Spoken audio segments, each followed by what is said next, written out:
Mesdames, Messieurs, bonsoir. Amoureux du sport, je vous souhaite la bienvenue sur le plateau de la Grande Team. Ravi de vous retrouver pour notre rendez-vous sportif quotidien. Et bien sûr, avant le top départ, je vous invite s'il vous plaît à suivre le sommaire et c'est maintenant. On y va.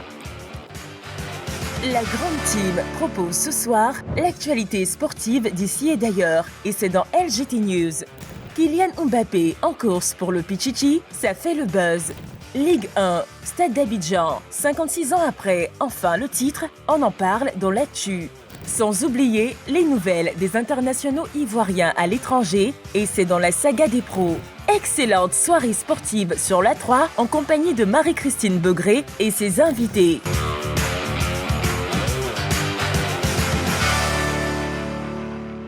Voilà, la question LGT donc, de ce soir, objet du débat, c'est Ligue 1, Stade d'Abidjan, 56 ans après. Enfin, le titre.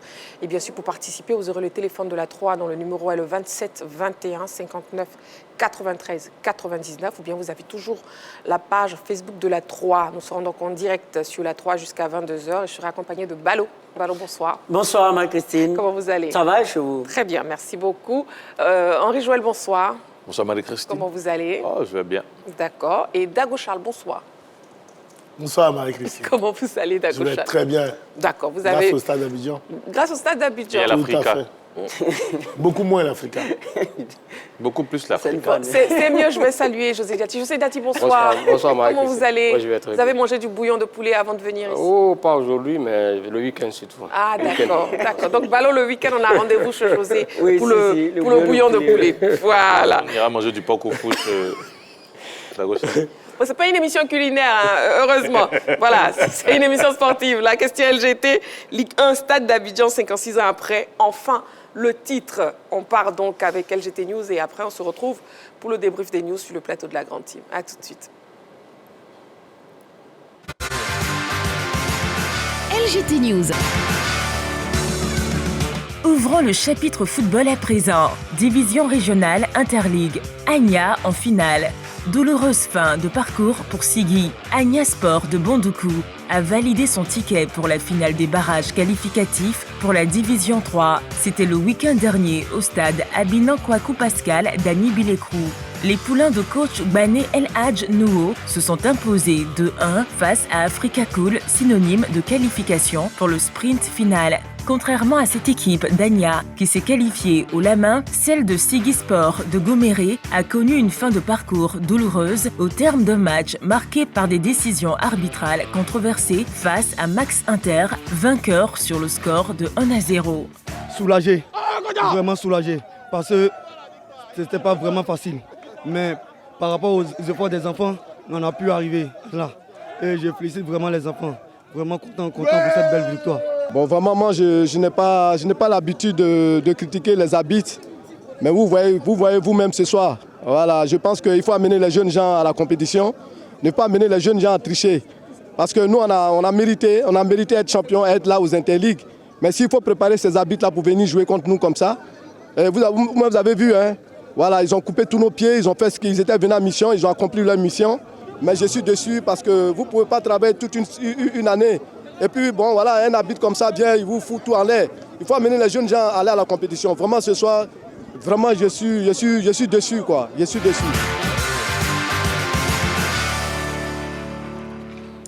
Voilà, nous sommes en direct sur la 3. Avant de démarrer véritablement notre émission, on passe à une petite page publicitaire et on se retrouve dans quelques secondes pour la suite de notre émission. À tout de suite.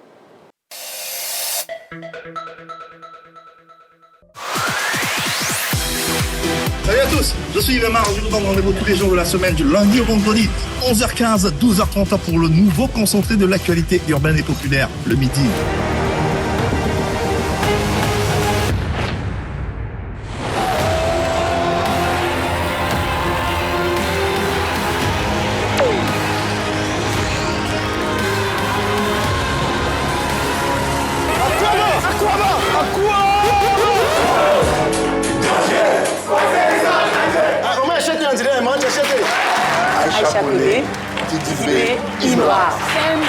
Ça sera du feu. Mais le reste, on va se fâcher. Les temps changent, les générations évoluent. Ça, c'est vrai. On dit que non. Ouais. Toi, mon fils, tu sais, je suis de cœur africain. Mon nom a cette. Michel Gou et Digo Krala. Tenez-vous bien parce que ça va commencer à chauffer.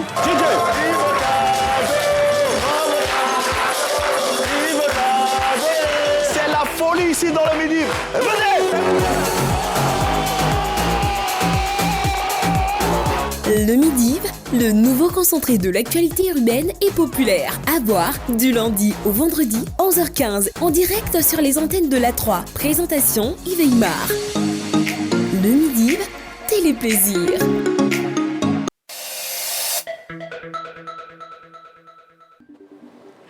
De retour sur le plateau de la Grande Team. Henri Joie-Louis, avec vous, on va parler de la division régionale. Oui, et de ce qui se passe au niveau de notre division régionale. Surtout, on va parler de cette ligue, la ligue d'Abengrou qui était face à la ligue de Bandoukou. On rappelle rapidement un peu le principe. Oui. C'est-à-dire à la fin de la saison régulière, ce qu'on va appeler ici la saison régulière, les deux premiers, puisque cette saison, les choses ont changé. Parce qu'avant, c'était les premiers de chaque ligue qui s'affrontaient. Et puis après, il y avait un autre match avec une autre ligue hors zone. Cette fois-ci, pour cette saison, on a décidé d'avoir les deux premiers de chaque ligue qui s'affrontaient. Donc, le premier d'Abengrou a affronté le deuxième de Bandoukou et le deuxième de Bandoukou a affronté le premier d'Abengrou. C'était un peu, le principe. Et à ce jeu-là, l'équipe d'Anya, qui a fini deuxième au niveau de Bandoukou, a sorti le premier, le club de Africa Cool du côté d'Abengrou. Et le deuxième où il y a eu les histoires, c'est le deuxième de la ligue d'Abengrou qui est Mas United, qui était face à l'équipe de Sigui Sport de Gouméré, qui a fini leader au niveau de Bandoukou. L'arbitrage, encore une fois, on en a parlé à plusieurs reprises ici. On a tiré un peu la sonnette d'alarme sur cette fin de championnat, que ce soit dans toutes nos ligues, de la Ligue 1 jusqu'au district, il fallait vraiment faire attention. Bon, ce que peut-être le petit côté qui est bon dans ce qui s'est passé, c'est qu'il n'y a pas eu de bagarre comme on a eu l'habitude de voir dans les autres ligues, mais quand même, il y a eu des faits qui ont été relevés, notamment par le coach Arduma, le coach de Sigui Sport, qui a estimé que voilà, l'équipe de Max United a été favorisée sur cette rencontre. D'ailleurs, avec l'intervention des forces de l'ordre, je pense que voilà, on a pu peut-être éviter le pire, mais c'est de toujours rappeler aux arbitres de vraiment bien tenir les matchs pour éviter les histoires. En ce qui concerne cette ligue, la finale va se jouer entre Anya Sport de Bandoukou et l'équipe de Max United d'Abengrou. La date pour l'instant n'est pas connue et on verra à quelle date sera fixée cette rencontre et surtout le lieu de la rencontre, puisque pour l'instant c'est Annie Bleco qui est retenu. On ne sait pas si ça va changer, mais pour l'instant on attend de voir les informations relatives à ce qui va se passer dans ces deux ligues. Très bien. Et puis, Real Madrid, oui, Carlo Ancelotti, on en parle. Ballon. Oui, absolument. Carlo Ancelotti a fait l'éloge de Xabi Alonso, son futur successeur, désormais nouveau sélectionneur de la Seleção du Brésil. Carlo Ancelotti a dit qu'il n'avait pas de conseil à donner à Xabi Alonso, puisqu'il avait tous les atouts pour entraîner le Real Madrid. D'aucuns se demanderaient pourquoi est-ce que Carlo Ancelotti tient de tels propos.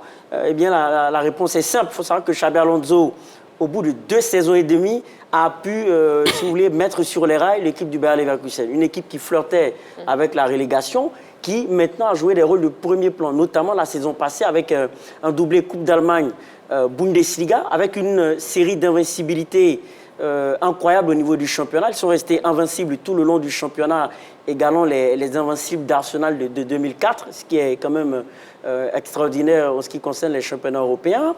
Mais en plus de cela, il a enregistré une défaite, toute compétition confondue. C'était lors de la finale de la Ligue Europa face à l'Atalanta Bergame. Mais maintenant, il faut savoir que Carlo Ancelotti part avec 15 titres glanés avec le Real Madrid, notamment 3 Ligues des Champions, 2 Coupe du Roi, 2 bien sûr Coupe de Championnat d'Espagne. Et ensuite, il a pu insuffler quand même un vent nouveau au niveau du Real Madrid en leur permettant à chaque fois de faire des remontadas à travers le fait d'avoir insufflé des ressources mentales extraordinaires avec cette équipe. Donc maintenant, il cède la place à Xabi Alonso qui a pour objectif, leitmotiv maintenant, la performance, rien que la performance avec la nouvelle génération dont Arda Güler. Très bien. En tout cas, Carlo Ancelotti qui a été officialisé sélectionneur du Brésil. Le focus, c'est maintenant. On va parler de la CAN U20. On y va.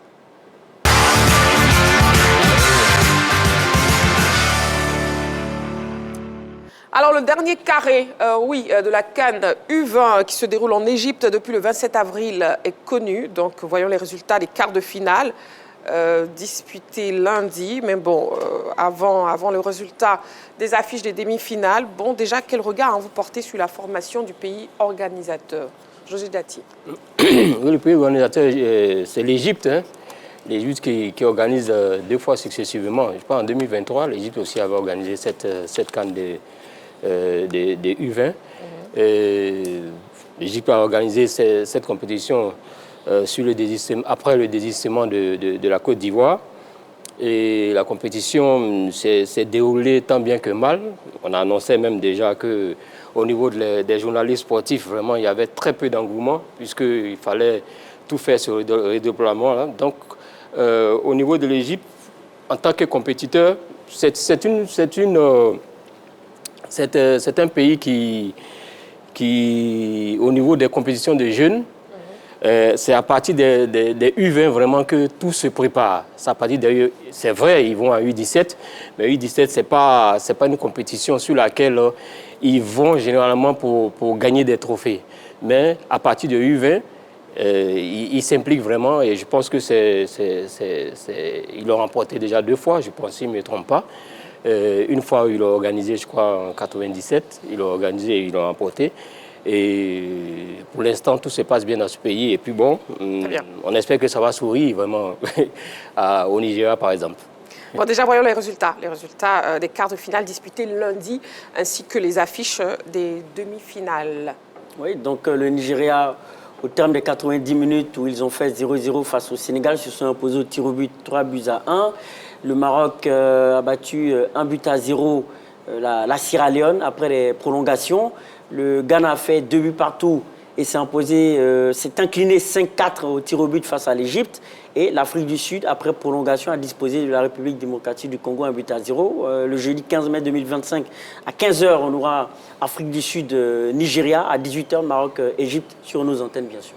Sur nos antennes, exactement. L'Égypte a remporté 4 fois le trophée 4 fois. Des U20. D'accord, très bien. Oui, Dagochal, vos impressions sur la compétition? Laquelle est question sur les résultats? Oui. C'est surtout le Nigeria qui me fait forte impression avec une solide défense. Je crois 3 clean sheets sur 4 matchs. Ça veut dire que c'est une équipe qui est vraiment solide.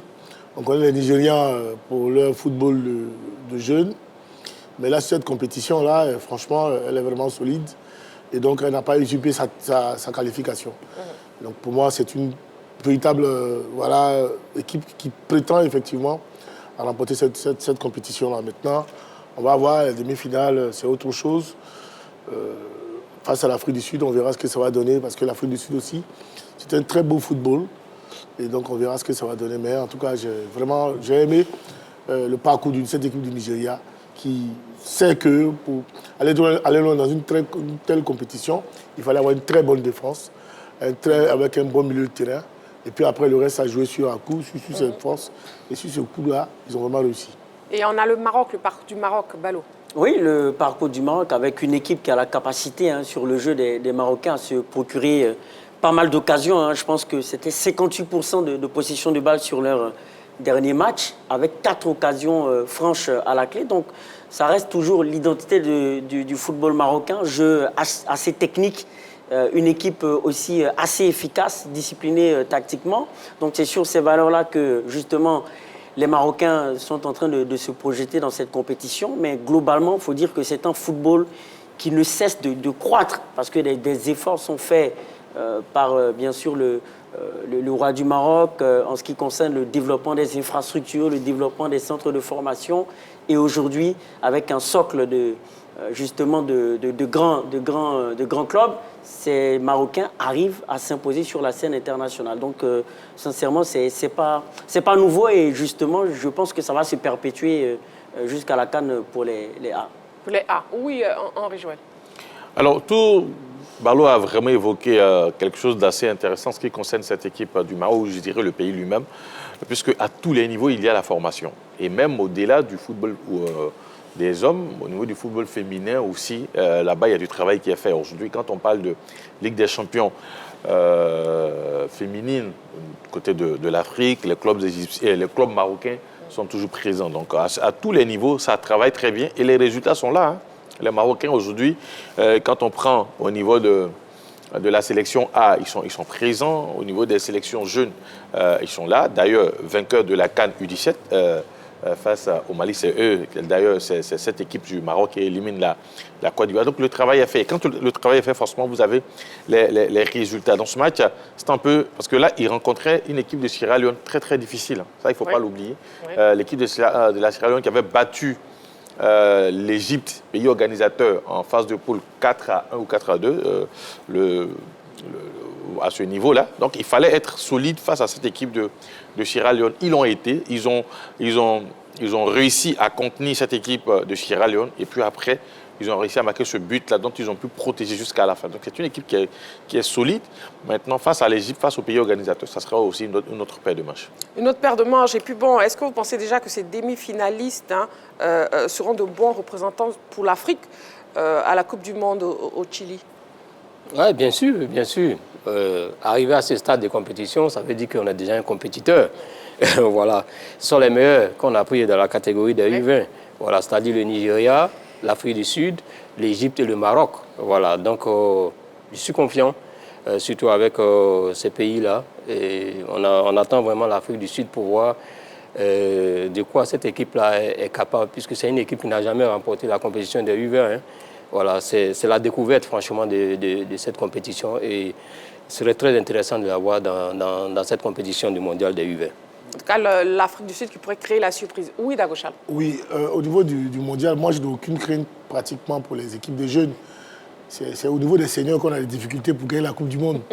Sinon, au niveau des jeunes, on sait bien, au niveau olympique et autres, le Cameroun, le Nigeria, le Ghana, ont été généralement assez représentatifs voilà, du point de vue du continent africain. Donc, je n'ai aucune crainte. Parce que quand tu vois cette équipe, surtout nigériane, jouer, en bloc équipe, qui ne se presse pas, qui est vraiment solide, et puis de l'autre côté, tu vois les Sud-Africains avec un football beaucoup plus fougueux, voilà, qui vont tout de suite à l'abordage et autres. Je me dis que ces équipes sont très bien préparées. Après cette compétition, elles continuent de bien se préparer, analyser les matchs de leurs différents adversaires. Il n'y a pas de raison que ces équipes-là, surtout une équipe comme le Nigeria et l'Afrique du Sud, il n'y a pas de raison que ces équipes-là voilà, ne réussissent pas. Parce qu'au plan international, c'est vraiment le mental, c'est au niveau du mental que tout se joue. Quand on prend les Maghrébins, en général, ils sont très à l'aise chez eux. Quand on joue en Égypte, au Maroc, en Tunisie, ils sont très à l'aise. Lorsqu'ils sortent de ce confort-là, c'est vraiment difficile pour eux. On ne les reconnaît pas en général. Bon, j'espère de tout mon cœur que bon, ils vont me prouver le contraire au plan international. Mais j'ai beaucoup plus confiance au Nigeria et à l'Afrique du Sud pour cette Coupe du Monde-là. En tout cas, les finalistes, les demi-finalistes sont donc connus, Nigeria, Afrique du Sud, Maroc et Égypte. Une petite page publicitaire et dans quelques secondes, on se retrouve pour l'actu de ce soir avec la question LGT que je vous redonne. Ligue 1, Stade d'Abidjan, 56 ans après, enfin le titre. Et bien sûr, pour participer, vous pourrez nous appeler au 27 21 59 93 99. On part pour la pub. À tout de suite.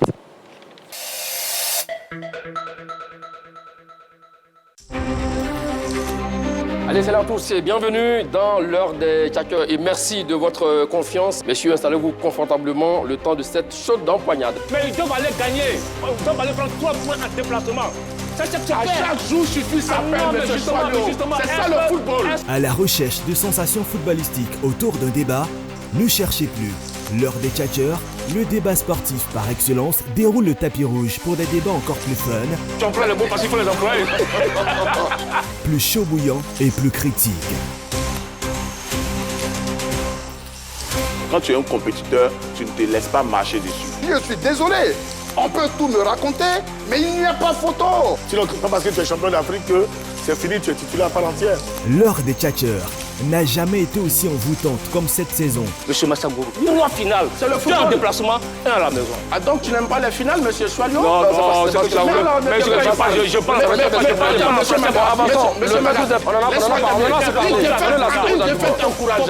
Donc ça veut dire quoi? Il y a le profil, il y a la polyvalence. Oui, des éléments qui importent. Laisse-nous attendre. Magat et ses tchatcheurs, sans langue de bois, vous donnent rendez-vous du lundi au vendredi à 10h en direct sur la 3. Les débats plaisir, c'est toujours sur la 3. Allez, salut. À la 3, nous offrons 3 fois plus de sport.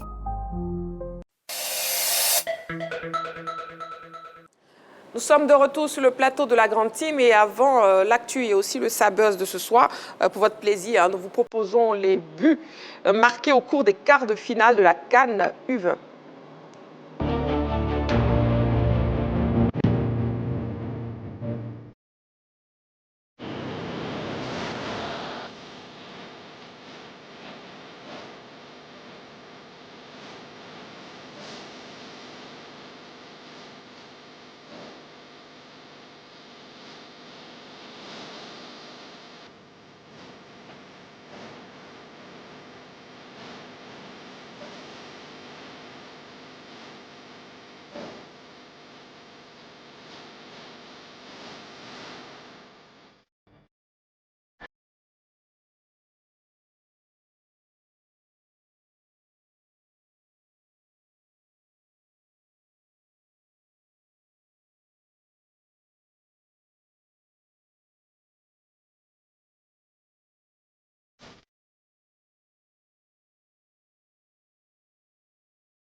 Voilà le plus beau but donc marqué au cours des quarts de finale de la CAN U20. Le Sabuzz, c'est maintenant. On y va.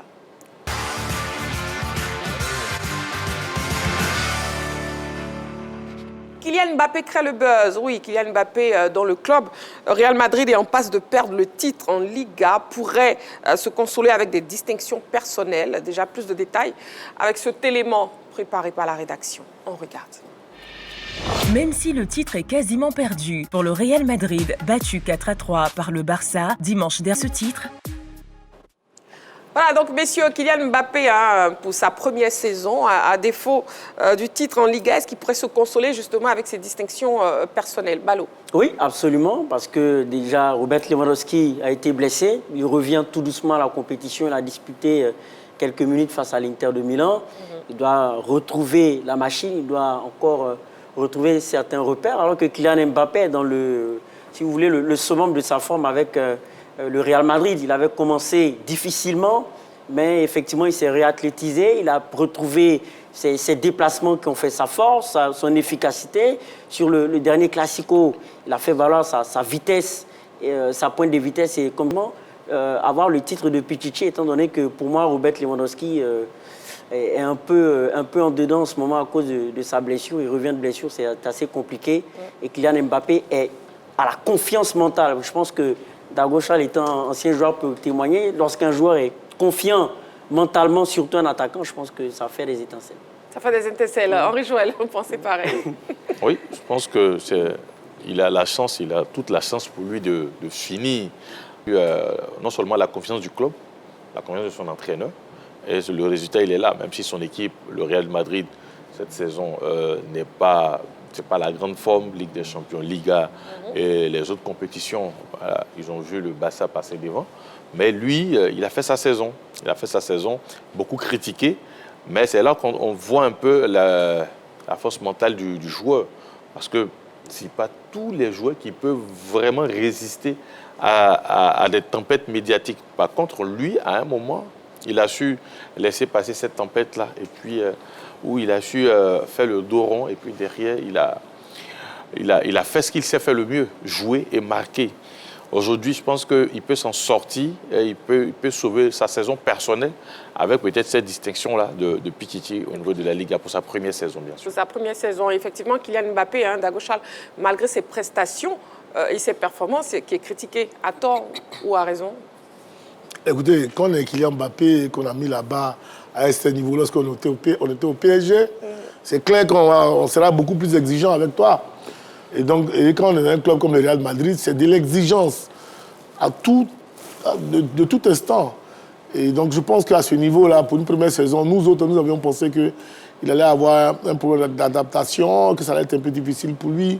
Ça l'a été un tant soit peu, mais il a eu la force mentale de revenir dans le bain et puis bon, de battre, je dirais même des records. C'est pratiquement un record pour un joueur pour une première saison, arriver, je crois, au dû à quoi, 27 buts, je crois. Voilà, c'est pratiquement... c'est fort pour un garçon de ce genre-là. Maintenant, lui, il est venu au Real Madrid pour gagner des titres. Pour une première saison, il ne gagne aucun titre pratiquement. Bon, on pourrait dire qu'en début de saison, il a gagné, je crois, la Supercoupe, n'est-ce pas? Ouais. Mais il ne gagne pas le titre de champion, il ne gagne pas la coupe du Roi également. Donc, il pourrait se consoler avec ça. Donc, à lui de continuer sa lancée, de tout faire sur les 3 dernières journées. Je crois qu'il reste 3 dernières journées. De tout faire pour marquer encore quelques buts, pour dévancer effectivement Robert Lewandowski et puis finir Pichichi. Ce serait vraiment bien pour lui, pour son moral et puis pour la suite de sa carrière dans ce club-là. En tout cas, 3 journées avant la fin du championnat. Oui, José Diati. Non, moi, je suis quasiment certain qu'il va finir Pichichi, hein, parce que c'est le seul challenge qui lui reste. Il a pratiquement tout perdu au niveau du collectif. Et pour sa santé morale même, il a besoin de terminer en tête du championnat de meilleur buteur. Voilà, donc je pense qu'il est dans cette dynamique-là. Et puis bon, il va arriver. Je pense qu'il va arriver pour au moins sauver sa saison individuelle et non collective, quoi. Voilà. En tout cas, jetons déjà un coup d'œil sur sa fiche et ses stats de Kylian Mbappé. Il se nomme Kylian Mbappé Lotin, français, né le 20 décembre 1998 à Paris. Il évolue au Real Madrid. Il mesure 1,78 m pour 73 kg. Il porte le dossard numéro 9 au poste d'attaquant. Lors de la saison 2024-2025, c'est 31 matchs, 27 buts, 3 passes décisives, 3 cartons jaunes et 1 carton rouge. En Liga. Oui, en Liga et bien sûr en Ligue des Champions, 14 matchs, 7 buts, 1 passe décisive, 1 carton jaune, 0 carton rouge. Lors de la Supercoupe de l'UEFA, 1 match, 1 but, 0 passe, 0 carton jaune, 0 carton rouge. Et pour la Supercoupe d'Espagne, 2 matchs, 1 but, 0 passe décisive, 0 carton jaune et 0 carton rouge. Voilà, allez, terminons ce focus de sa buzz plutôt de ce soir avec des buts. Apprécions ensemble quelques buts de Kylian Mbappé sous les couleurs du Real Madrid. On regarde. Et le penalty avec Alejandro Hernandez qui de suite montre le point de penalty sur cette sortie de Chesney. Il est hors jeu, mais il n'influe pas sur l'intervention ratée. Ouais, il va falloir que l'arbitre prenne une décision. Parce que Kylian Mbappé qui est face au gardien polonais, peut-être pour donner l'avantage au Real Madrid. Et c'est finalement au fond des filets. Confiance, donc il est altruiste et il a raison. Vinicius. Voilà les beaux buts de Kylian Mbappé sous les couleurs du Real Madrid. L'actu de ce soir, c'est maintenant. On y va.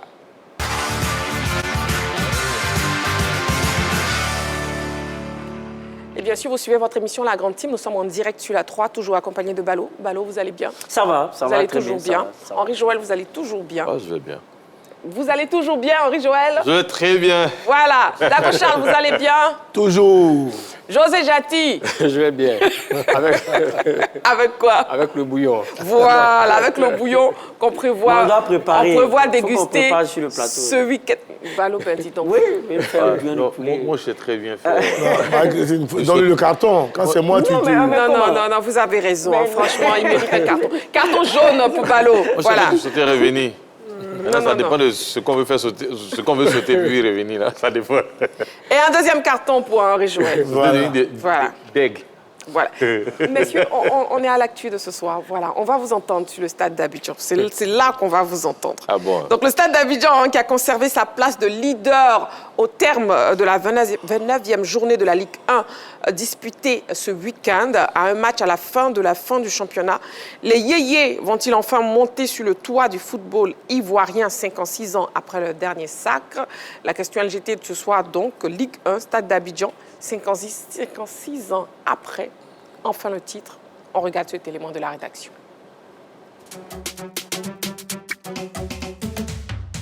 Le Stade d'Abidjan a fait un grand pas vers le titre après la 29e journée de la Ligue 1 disputée ce week-end.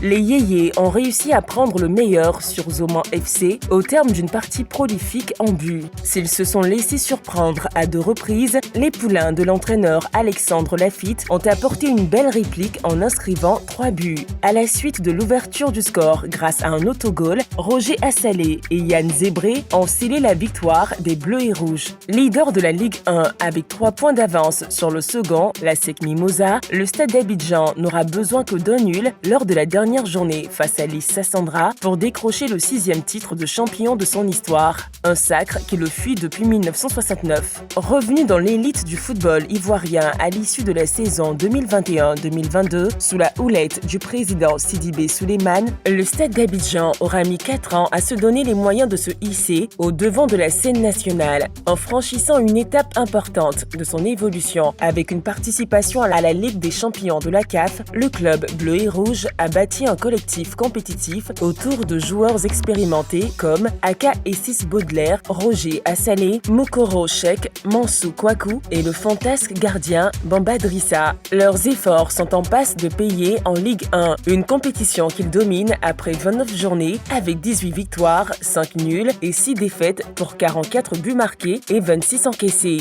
Toutefois, le titre n'est pas encore acquis car la SEC Mimosa en embuscade veut y croire jusqu'au bout et profiter de la glorieuse incertitude du football pour réaliser le parfait braquage à l'ivoirienne.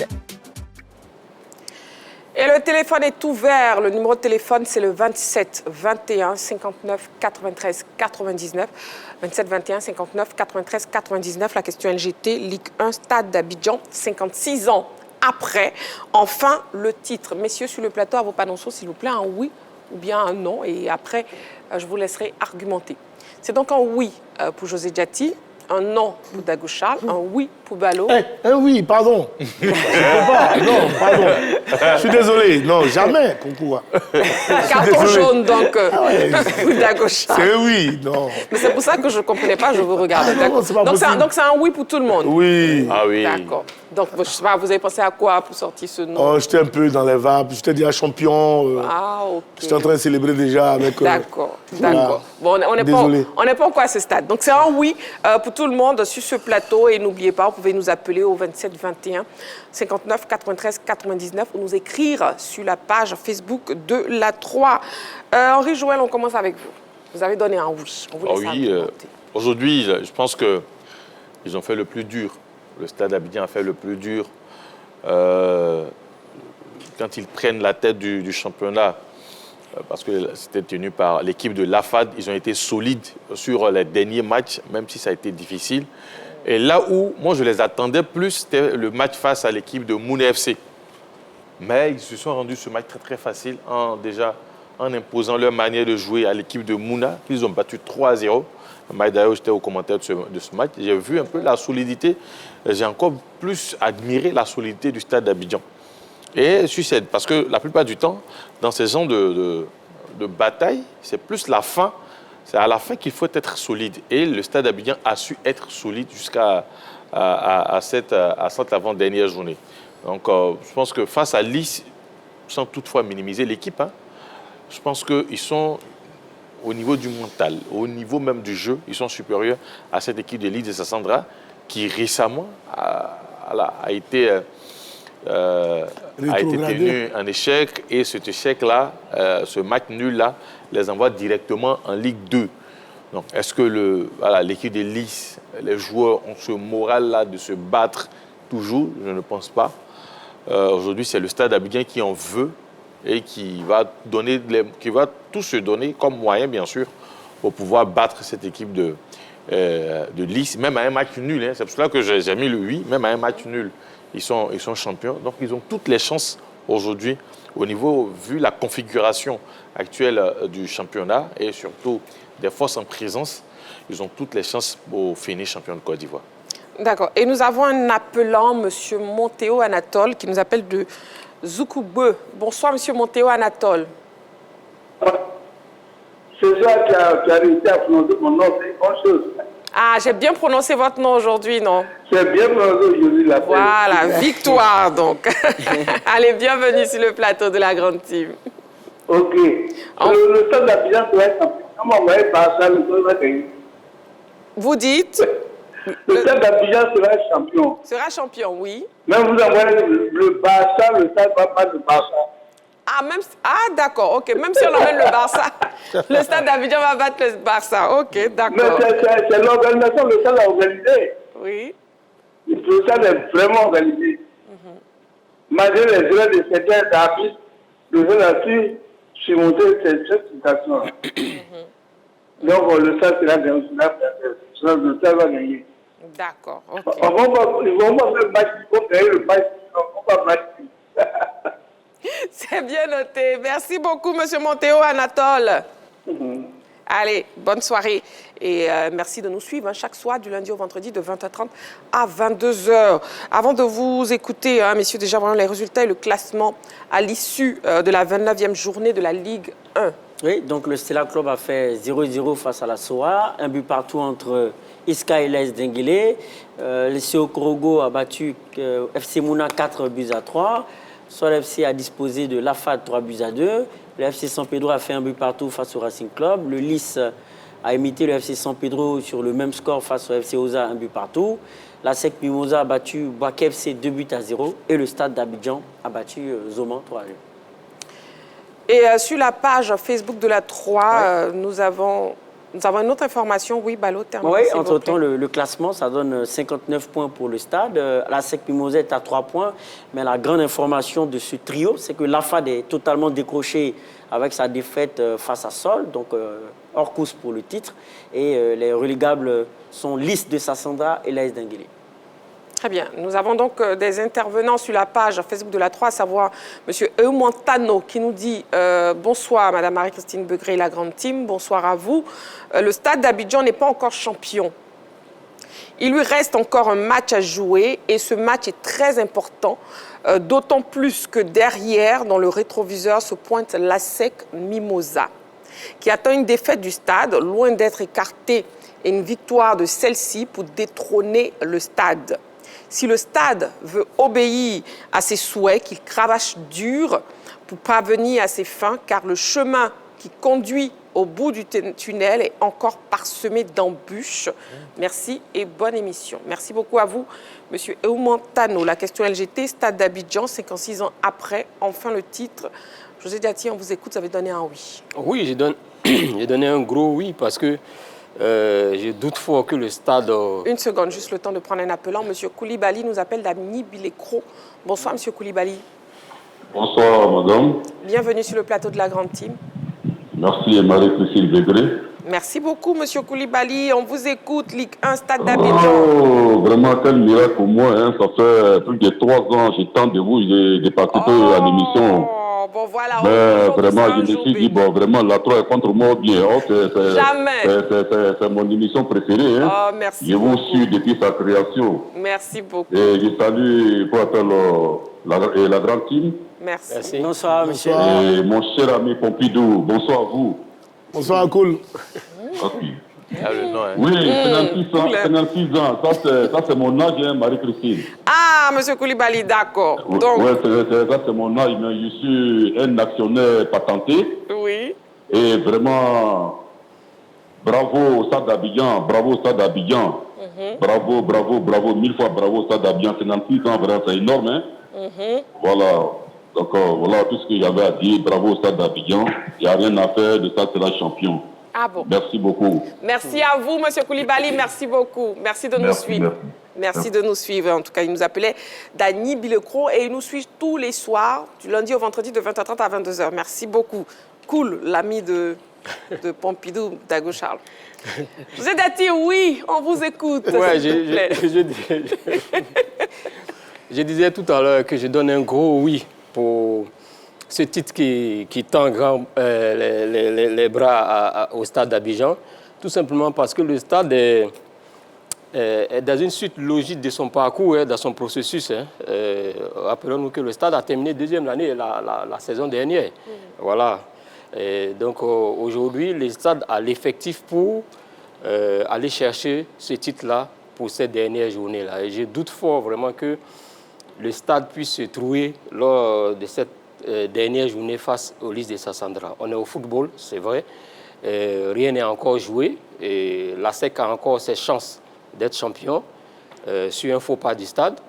Mais je dis qu'aujourd'hui, vu l'organisation mise en place par le stade, au niveau de l'effectif, au niveau de l'encadrement technique, au niveau de la gestion même organisationnelle, administrative de ce club, je pense que ce club s'est donné tous les moyens cette année pour aller chercher ces titres-là. Et ce n'est pas un hasard. Voilà. C'est-à-dire on peut se donner tous les moyens et ne pas arriver au bout. Ça peut manquer de quelque chose. Mais on a vu que depuis l'année dernière, on peut ne pas avoir la chance, mais on va arriver au bout quand on persévère. Et c'est ce qui arrive aujourd'hui au stade. Et je pense sincèrement que cette année, c'est l'année du stade d'Abidjan. Et c'est bien mérité pour ce club qu'on attend depuis à l'élite mondiale, à l'élite de ce championnat de Côte d'Ivoire. D'accord. Donc, José Diaty, pour vous, cette année, c'est l'année du stade d'Abidjan et Ballot aussi pense pareil. Oui, c'est l'année du stade d'Abidjan parce que je me souviens que lorsqu'on présentait le calendrier des 3 concurrents au titre, dont l'AFAD, la SEC Mimosas, le stade d'Abidjan avait le calendrier le plus difficile, avec des confrontations face au FC Mouna qu'Henri Joël a évoqué qu'ils ont brillamment remporté, mais aussi face à Zoma FC.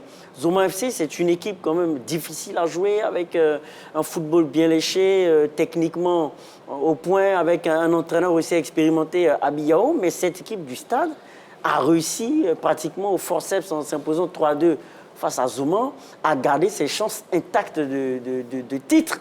Et de surcroît, une équipe qui encore participe à la Coupe nationale de Côte d'Ivoire, on oublie de le dire, donc qui aurait pu éventuellement, en plus de la Coupe nationale et aussi de la Ligue des Champions, éventuellement aurait pu laisser des plumes physiques dans les dernières lignes droites du championnat. Parce que moi, j'estime que sur les dernières journées, effectivement, on sent de la fatigue. Mais cette équipe du stade arrive, après un passage à vide, arrive à retrouver les sensations dans la dernière ligne droite. Et pour moi, ce sont des signes que, sauf cataclysme, parce qu'après, ça reste le football, mais sauf cataclysme, pour moi, le stade d'Abidjan sera champion parce que voilà, ils ont pu surmonter un calendrier difficile, ils ont pu gérer 3 compétitions à la fois et justement, leur effectif a pu montrer une certaine solidité au niveau défensif, dans l'engagement dans les duels. Donc pour moi, ce sont les signaux, les indicateurs d'un futur champion. Et ce n'est pas du tout Dagochal qui dira le contraire. Hein. On écoute vos arguments. Donc. Non, mais je pense que je n'ai pas grand-chose à ajouter maintenant, après tout ce que les confrères ont dit. Le Stade d'Abidjan mérite ce titre amplement. Depuis le début de la saison, c'est l'une des meilleures équipes du championnat. C'est vrai que le FC San Pedro aussi produit du jeu.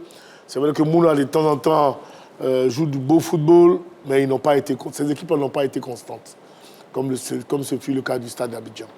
Et donc, pour moi, le Stade d'Abidjan mérite amplement ce titre de champion de Côte d'Ivoire. Là, le Stade d'Abidjan nous apprend que, vraiment, pour être champion, en dehors des équipes comme la SEC qui ont une certaine organisation, une certaine ossature, où des jeunes, je veux dire, des novices peuvent venir gagner un titre, parce que du point de vue structurel, organisationnel, la SEC Mimosas est mieux nantie sur la place. Le Stade d'Abidjan est parvenu à lier quand même des anciens qu'on a cru finis. Je parle de Baudelaire. Quand la SEC l'a libéré, ils se sont dit oh, c'est fini, il ne peut plus apporter grand-chose. Mais il est venu apporter cette expérience-là à Salé et autres. Et des jeunes gens qui accompagnent ces anciens-là, surtout avec le gardien, ce gardien Bamba Drissa. Franchement, ce garçon-là qui est un gros bosseur. Donc l'encadrement technique a su allier les anciens avec les jeunes. Et ça a donné ce super groupe qui donne du beau football jusque-là. Et à côté de cela, il faut féliciter le président de ce club-là. Parce qu'on le dit comme ça, 56 ans après, c'est vrai. Le Stade d'Abidjan était en 2e division. Hein.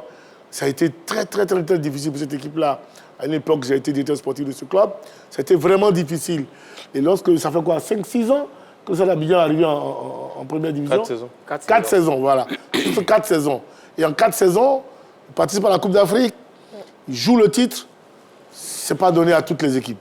C'est vraiment pas donné à toutes les équipes. Ça veut dire qu'au niveau administratif, Franchement, le président a mis une équipe professionnelle en place qui permet à l'encadrement technique de travailler comme il se doit. C'est ça qui donne ce résultat. Donc, bravo non seulement à l'encadrement technique, mais bravo surtout au président et à son comité exécutif. Et nous avons un appelant, M. Guejac. Il nous appelle d'Atinguier. Bonsoir, M. Guejac. M. Guejac. Bon, on l'a perdu. Vous pouvez nous rappeler, hein, s'il vous plaît, au 27 21 59 93 99, la question LGT Ligue 1. Stade d'Abidjan, 56 ans après, enfin, le titre.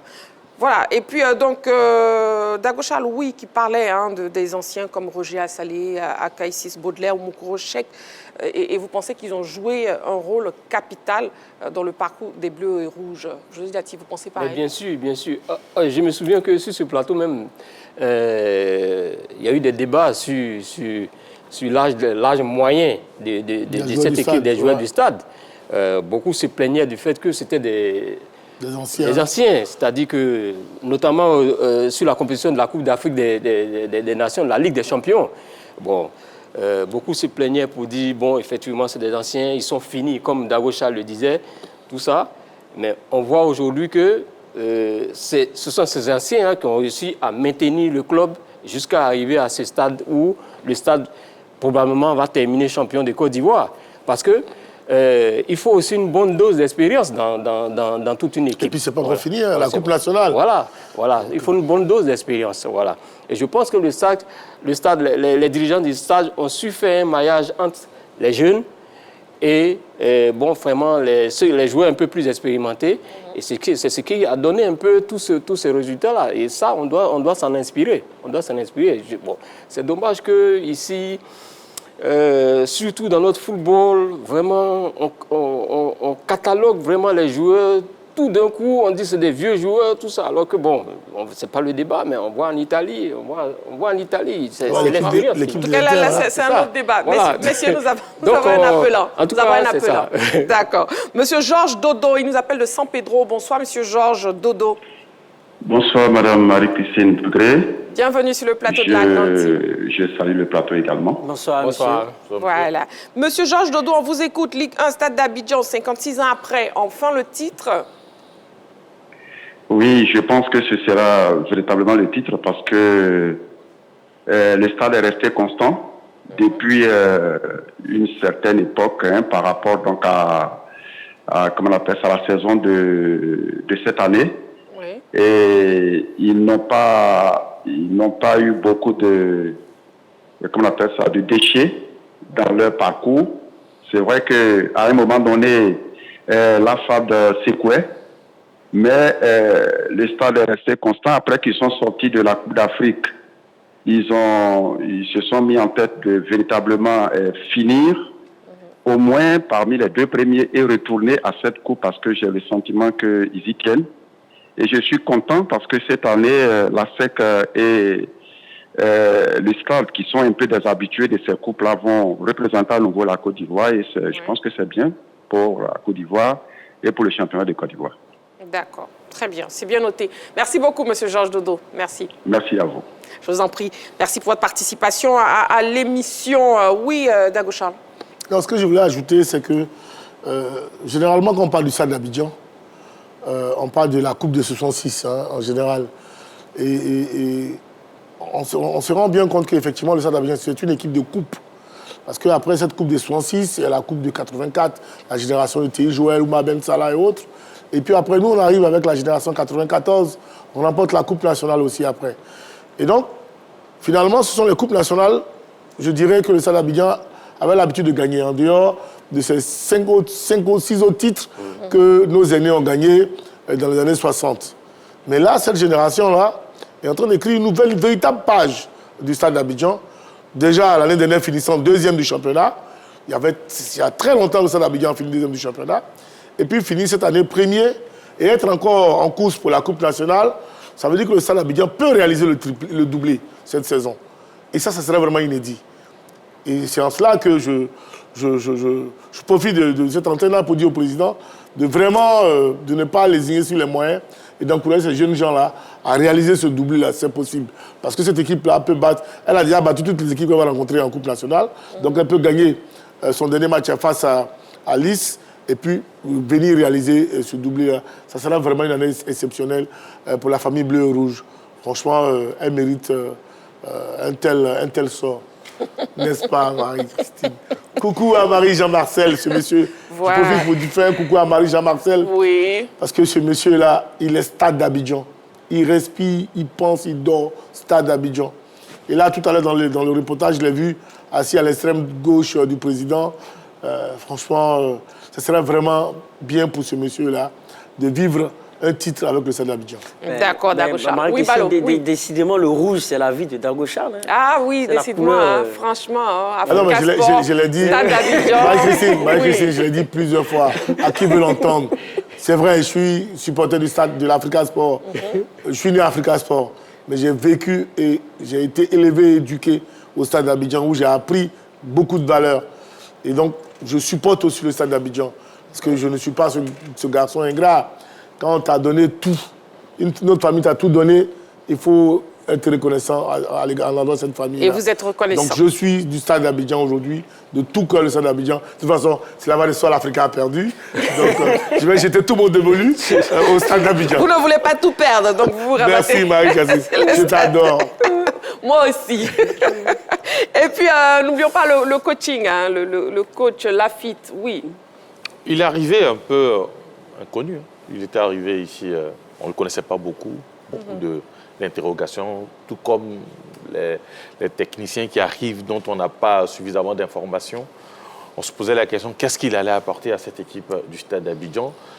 Et petit à petit, il a commencé à tisser sa toile. Il a fini deuxième. Aujourd'hui, il est en phase de finir champion de Côte d'Ivoire. Donc, c'est quelqu'un quand même qui a pris le temps, peut-être même avant même qu'il n'arrive, qui a pris le temps d'étudier un peu ce qui se passe au niveau de la Côte d'Ivoire. Quand il est arrivé, tout de suite, il a su s'intégrer. Et aujourd'hui, quand même, il est en phase d'écrire une des plus belles pages de l'histoire du Stade d'Abidjan. Mais remonter un peu plus loin, c'est-à-dire que là où je suis d'accord avec Dagochar quand il parle du président, c'est qu'il y a 4 saisons, le club était en Ligue 2. Le club monte en Ligue 1. Et quand il monte, on les reçoit ici. Le président, il était assis là et il a dit « Je vais finir champion de Côte d'Ivoire ». C'est vrai que la première année, ça ne s'est pas bien passé. Ouais. Mais la suite, on a vu. Donc, ce qui veut dire qu'en allant chercher ce monsieur, je me suis dit que le Stade a dû travailler pour aller faire venir quelqu'un qui, non seulement tactiquement, il est bon, mais aussi qui peut-être a une philosophie de jeu qui s'adapte peut-être à l'histoire du Stade d'Abidjan, parce que c'est cela aussi. Vous savez, au niveau du football, aujourd'hui, il y a 2 écoles. Quand tu prends un peu le Real et le Barça, le Real est plus dans la constellation de stars. Merci beaucoup, la constellation de stars. Et l'équipe de Barcelone est plus dans la formation. Et je pense que c'est ce que le président du Stade a fait. C'est-à-dire qu'en faisant venir certains noms, l'entraîneur qui va avec, qui est capable quand même de créer quelque chose en un laps de temps pour former cette équipe-là, capable de rivaliser avec les autres. Donc, c'est vrai, il y a ce bon côté de l'entraîneur, mais derrière tout ça, celui qui chapeaute tout ce travail-là, c'est le président, qui, pour moi, l'ambition était là. Et c'est ce qu'on demande à nos présidents. L'ambition, il a fait accompagner cette ambition-là de moyens, en faisant venir cet entraîneur, mais aussi en mettant à sa disposition des joueurs en griffe qu'on croyait finis, aujourd'hui qu'il a en quelque sorte ressuscité. Parce que Yann Zébré, c'est vrai qu'on a parlé de Baudelaire, mais il y a Yann Zébré, il y a Mansou Kouakou plutôt, qui depuis longtemps on n'entendait plus parler, qui aujourd'hui peut-être même est le meilleur latéral droit du championnat cette saison. Il y a pas mal de joueurs, même Diallo Ousmane, qui était parti, tous ces joueurs-là qui étaient partis. Et moi, j'ai un peu un pincement au cœur par rapport à Bobo Sylvain, qui pour moi peut-être aurait été dans ce groupe-là qui va finir champion de Côte d'Ivoire. Oui, c'est vrai, Bobo Sylvain. Oui, José Diati. Oui, parlant d'Alexandre Lafitte, je l'ai écouté une fois. Il faut dire aussi qu'il a su s'adapter aux valeurs africaines. Hein. Voilà, il a su s'adapter. Parce que je l'ai écouté une fois, il a sorti une fois, il a dit, il a 28 ans, hein. C'est le plus jeune entraîneur. C'est un gamin. C'est un gamin. C'est le plus jeune entraîneur de la Ligue 1. Il a dit comme ça qu'il a appris quelque chose en arrivant ici, c'est qu'on respecte les grands frères. Voilà. C'est-à-dire que le droit d'aînesse est vraiment respecté. Exactement. Et au sein de l'équipe, il y a beaucoup de joueurs qui sont plus âgés que lui. Donc, c'est un élément fondamental qu'il a implémenté et qu'il a mis au sein du groupe. C'est-à-dire, il est le patron, mais il s'est mis aussi à la place du petit frère comparativement à certains joueurs qui sont plus âgés que lui. Et quand vous écoutez certains... moi, j'ai écouté, par exemple, Boulay Aka ici, et puis Mansour, il a dit, ah oui, c'est notre jeune frère, c'est le coach, mais c'est notre jeune frère. Donc, un peu de tout ça, pour ajouter un peu à ce que Henri Jouet disait, tout ça a fait qu'il a su conduire le groupe pour amener ce groupe jusqu'à bon port, arriver à ce titre-là. On l'appelle un peu l'ami des joueurs. L'ami des joueurs, Lafitte. Voilà, bon, Ligue 1, Stade d'Abidjan, 56 ans après, enfin le titre. Le public sportif s'est aussi exprimé sur la question. On l'écoute. Oui, le stade d'Abidjan peut être champion de la Côte d'Ivoire, puisque le stade, depuis la SEC, il y a 3 points déjà. Voilà, c'est-à-dire qu'il doit tout faire pour pouvoir se maintenir. Donc je pense que le stade peut être champion. Oui, le stade pourrait être champion de Côte d'Ivoire, ils ont plusieurs chances. Bon, la première chance, il a joué contre l'avant-dernier qui est déjà descendu, l'Élise de Sassandra. Voilà, il suffit d'un match nul, juste une victoire. Le stade d'Abidjan est champion de Côte d'Ivoire. Alors, cette année, le stade a beaucoup travaillé et on pense qu'ils ont beaucoup de chances. Ils ont quand même assez de chances de pouvoir remporter la Ligue 1 cette année. Surtout que leur dernier match, ils jouent contre l'avant-dernier qui est l'Élise Sassandra. Et que la SEC du Mimosa doit croiser également le SOA qui est présentement 4e. Donc ça ne sera pas une mince affaire pour la SEC Mimosa, même si c'est une grande équipe. Donc aujourd'hui, à l'heure actuelle, on dira que le stade pour moi est favori pour pouvoir remporter la Ligue 1 cette année. Bon, à mon avis, je crois bien parce que le stade d'Abidjan n'a pas droit à l'erreur. Parce que c'est le dernier jeu, comment on appelle ça? La dernière journée. Donc, le stade d'Abidjan n'a pas droit à l'erreur. L'avis donc du public sportif ivoirien sur la question LGT. Et puis bon, de son côté, on a l'AFAD. Est-ce qu'on peut dire que l'AFAD finalement a lâché prise après sa défaite face au stade d'Abidjan? Ballot, s'il vous plaît. Oui, je pense que j'ai été au commentaire du match lors du Plex, notamment sur le match AFAD Sol. Effectivement, pour moi, c'était un match déterminant. Dans l'optique de rester au basque de la SEC Mimosa pour espérer un faux pas et pour chipper la deuxième place. Parce que c'était un peu plus improbable pour le titre, mais au moins il y avait une seconde place à aller chercher. Mais ils ont fait une bonne entame de match en ouvrant la marque dès la 6e minute. Et après, ils se sont écroulés avec une égalisation, une équipe de Sol qui a su revenir dans le match. Donc oui, malheureusement, c'est une équipe qui a montré de belles choses, notamment sur la première moitié de saison. C'est une équipe qui a même terminé leader sur la première moitié de saison avec, pour moi, des joueurs essentiels, Koulibaly, Topio, Nyawa Daniel. Il faut savoir que Nyawa Daniel a été à un moment meilleur buteur du championnat de Ligue 1. Donc, il y avait du collectif, il y avait du jeu. Mais finalement, dans les dernières lignes droites, cette équipe n'a pas su finalement garder la cadence, d'où la régularité dans un championnat. Et je pense qu'ils vont tirer les leçons pour pouvoir rebondir l'année prochaine. Et je pense que c'est une équipe qui a la capacité de rebondir. Oui, Henri Joël. Beaucoup d'inconstance au niveau de l'AFAD. Elle avait fait très bon parcours en première saison. Et d'ailleurs, quand on regarde cette fin de saison, il y avait ce match-là face au Stella, où vous avez dit ici que le Stella, c'est vrai, n'avait plus rien à perdre, plus rien à gagner, mais c'était du 50-50. Beaucoup ont ri après cela, parce que pour eux, l'AFAD allait s'imposer. Le match a fini par un match nul. Et je pense que c'est à partir de ce match face au Stella que l'AFAD a complètement relâché en ce qui concerne cette lutte, que ce soit pour la première ou la deuxième place. Mais aujourd'hui, le résultat est là. Je pense que mentalement, ce n'est plus la même équipe et ils vont peut-être s'accrocher à cette troisième place-là, synonyme de Coupe d'Afrique aussi. En tout cas, nos reporters ont pu recueillir des réactions de joueurs et entraîneurs au terme des matchs Sol FC, AFAD et ASEC Bouaki FC. On écoute. 6 journées, 32 points, 6 journées, 7 matchs. On n'arrive pas à prendre un point. Vraiment, c'est un soulagement pour moi. Ça nous donne le maintien. On a maintenant le temps de préparer notre demi-finale. C'est vrai que l'objectif il est atteint, mais on voulait aller un peu plus loin. Voilà, un peu plus loin dans la compétition. C'est dommage qu'on s'arrête là. Je leur dis bravo aux jeunes gens qui ont commencé cette saison-là tambour battant, qui après se sont fait rattraper par une réalité. Voilà, on avait un problème de profondeur de banc. Et c'est ce qui explique un peu notre déclin sur la fin de la première phase. Après ça, on s'est ressaisi un peu, on est revenu en tête, mais voilà, on n'avait pas les hommes qu'il fallait après pour remplacer le 11. Donc vraiment, je leur dis bravo déjà pour cette saison-là. C'est vrai que les gens y voyaient une équipe un peu bien reluisante, mais en dessous, nous, on savait ce qu'on avait comme difficulté, comme lacune. Donc, on réussit une très bonne saison. Voilà, je suis fier de ce que les jeunes gens ont réalisé. Mais moi, par contre, je pensais qu'on pouvait faire mieux. Bon, je dis d'abord merci à Dieu qui a permis de marquer les débuts. On continue à travailler et on essaie d'être meilleur buteur et le travail continue. Ce match-là, on était à fond, il fallait qu'on prenne les 3 points pour toujours coller et espérer toujours le faux pas de Stade. Et je pense bien que nous l'avons bien fait, nous avons scoré et nous avons pris les 3 points. Je pense qu'on fait un bon match quand même. C'était un bon match dans l'ensemble. Après, on savait que la SEC allait venir fort, puisqu'il joue le titre, c'est serré là-haut, donc on savait qu'il allait venir fort.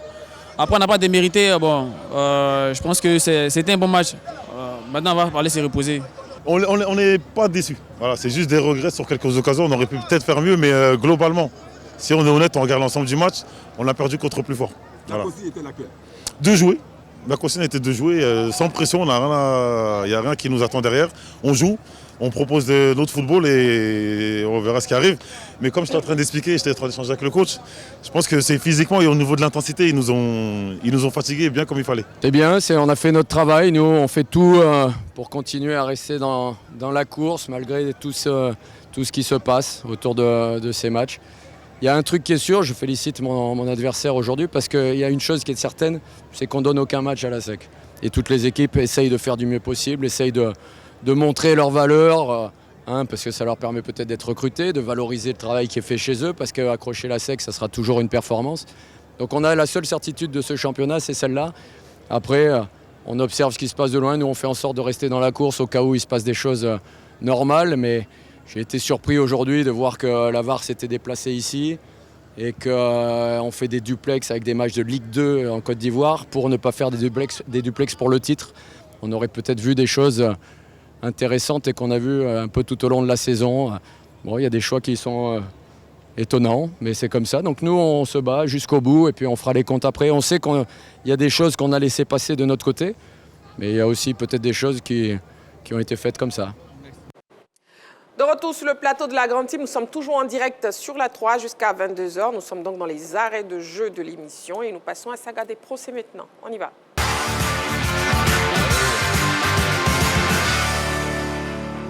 Et bien sûr, on s'intéresse à présent aux prestations de nos pachydermes. Bon, les nouvelles sont-elles bonnes ou pas? Élément de réponse dans cet élément préparé par la rédaction. Regarde.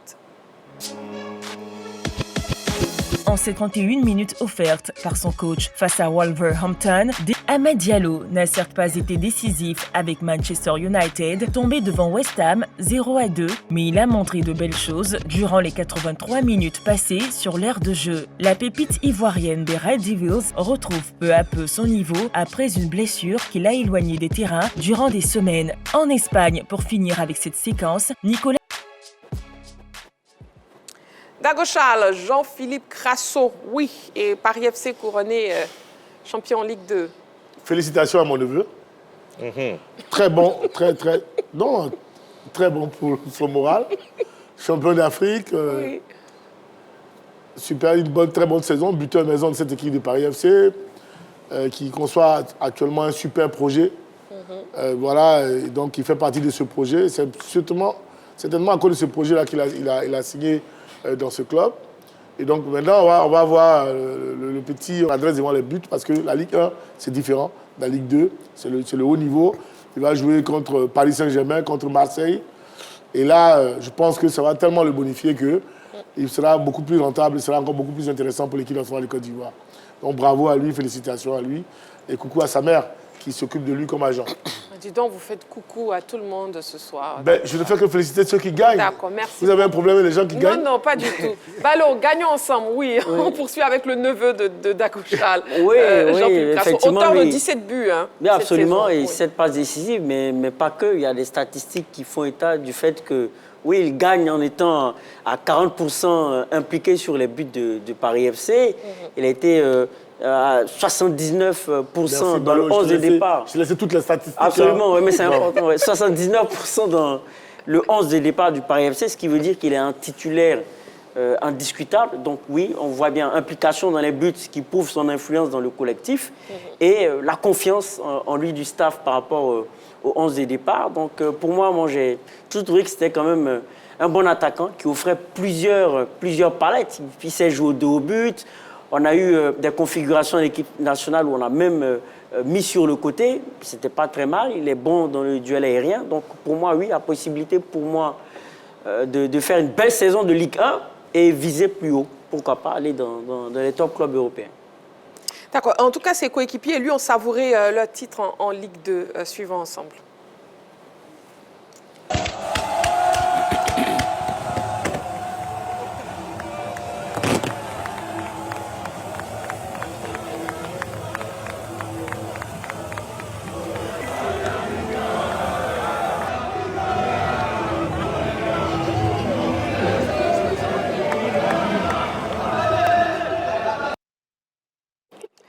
Voilà, et puis on a Traoré Beignet aussi, Henri Joël, Traoré Beignet. Oui, très champion bon. avec le FC Bâle en Suisse. Très bon. Traoré Beignet, bon, je l'ai connu depuis l'Académie Mosifcom où nous étions passés. C'était un peu la promotion avec les Diarra-Souba Salif. Tu as dit où nous étions passés, tu y étais? Non, je veux juste savoir. J'ai travaillé d'accord, à la radio. Il faut être précis. Hein. Merci beaucoup. Oui, poursuivez. Voilà, c'est quelqu'un que je connais très bien, beaucoup de talent.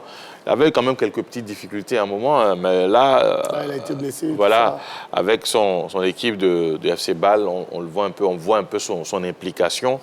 Et c'est de bon augure, hein. C'est de bon augure pour l'équipe nationale, puisque lui, quand même, ça fait 2 ou 3 sélections qu'on ne le voit plus en équipe nationale. Et je pense qu'avec cette performance, ça va peut-être sonner pour lui hein, le retour en sélection. Un très bon joueur qu'on peut utiliser un peu partout, hein, au niveau, sur le front de l'attaque, en milieu de terrain, même souvent en sortant. Donc je pense que c'est une bonne nouvelle pour lui, mais aussi pour l'équipe nationale. Et puis Amad Diallo, un mot sur Amad Diallo, José Diaty. Oui, l'Amad Diallo, dépendance. Dire que c'est un gamin comme ça qui tient Manchester United. Oui, Manchester United ne vit qu'aujourd'hui par Amad Diallo. Il était blessé, on l'a constaté. Il est revenu, il fait encore des étincelles. Exactement. En tout cas, franchement, c'est un garçon formidable. Et je parie que vraiment la saison prochaine, il va encore exploser. Pour le grand bonheur aussi de l'équipe nationale, hein. Il revient vraiment progressivement en forme à temps, franchement, pour l'équipe nationale, pour les échéances qui arrivent pour l'équipe nationale. Et c'est tout bénéfique parce qu'il n'a jamais eu vraiment de chance avec l'équipe nationale. À la CAN, il s'est blessé, il s'est blessé encore. Le dernier regroupement, on l'a appelé, il s'est blessé. Et vivement qu'on le voit sur l'attaque des éléphants pour voir une attaque de feu. Vraiment qui va mettre en place FAMS. Et on le connaît fini même pour la saison. Effectivement, hein, voilà. Et Dieu merci, sa éducation se passe très bien. Ça fait un coucou à quelqu'un. Voilà, et puis voilà, il finit très bien. Merci beaucoup. Le deuxième carton d'Ago Charles. Voilà. Marie-Christine Degré. Qui équivaut donc à un carton rouge. Ballon carton rouge aussi. Voilà, je ne veux plus vous entendre. Allez, la grande team de ce soir, c'est terminé. Merci beaucoup, messieurs. Merci beaucoup. Ballon après la balle perdue. Voilà. Merci, amoureux du sport. Tu as été fabuleuse. Rendez-vous est donc pris. Merci. Une balle perdue de parler. En direct, 20h30 d'ici là. Prenez soin de vous et n'oubliez pas, toujours du sport. Carton rouge pour tout le monde. On s'en va chez vous.